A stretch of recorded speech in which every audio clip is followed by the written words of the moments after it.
The keys to success are effort, patience, time, and luck. All things for which I have a unique abundance of. It's been a long time since I made my last entry, but I have a lot to show for it, and plenty more to document.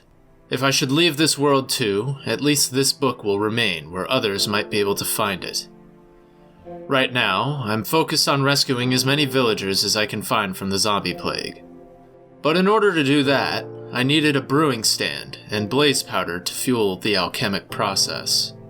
I retained my knowledge of the cure from previous worlds.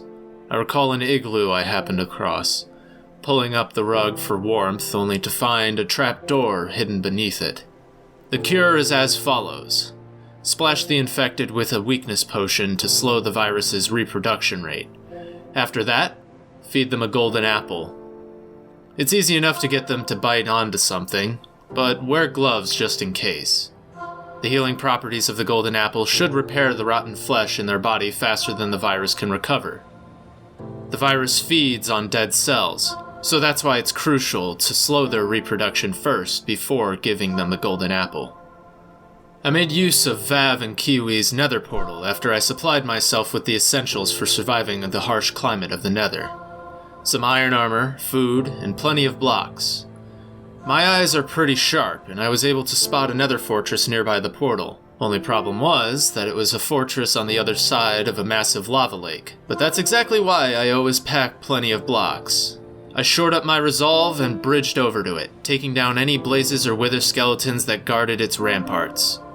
After farming up a few rods and finding some nether wart, I had gathered everything I needed to get started.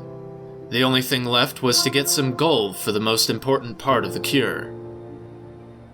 I also managed to get an ender chest out of the endeavor. A place where no one can steal from is always useful. Between my many trips to and from the nether, I managed to capture my first patient. I named him Johnson. It took a couple of tries. The first vaccine I made was imperfect, and he ended up being reinfected. However, I did learn from that mistake, and eventually managed to fully cure him. He was grateful nonetheless. Usually when I find a zombie villager, it's not the infection itself that I'm worried about as much as the sun. Undead flesh doesn't do so well under sunlight, and I'd rather not lose any of them to spontaneous combustion if I can. Regardless, the rescued villagers should be able to offer their assistance in the form of trades and crafting. They're an industrious people, and if you can get on their good side, get them to treat you like family, they're an incredible boon. At the time of writing this, I have a guarded village that's well established. They've been helping me create sets of armor, offering equipment and enchanted books to speed up the process. I guess they can tell I know a thing or two about smithing. I told them what materials I would need, and they gave it to me with a little extra for good measure. I'm eternally grateful to them, and I'll do anything I can to make sure they're comfortable and safe. I've still got a few left to cure, but I lack the gold. I'll have to make a few more trips to the nether, maybe even trade some gold with Drew. He's bound to have a stockpile somewhere at this point, knowing him. I've managed to construct a path down below the lava lake for extracting resources from the nether. It wasn't too difficult, albeit tedious. Just needed to drink a fire resistance potion and construct a tube through the lava. But now it should be easier to farm gold, since I won't have to worry about piglins harassing me for mining it up. Earlier today, I managed to enchant a Silk Touch pickaxe. I'll be using that to get a surplus of gold for curing the rest of the villagers I've captured. That's all for this entry. I'll try keeping up with these a little more often.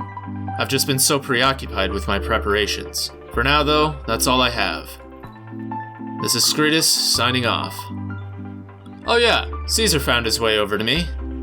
He's still in his dormant state, but with enough magic fed to him, he should wake up in a couple of days. It'll be good to hear his voice again.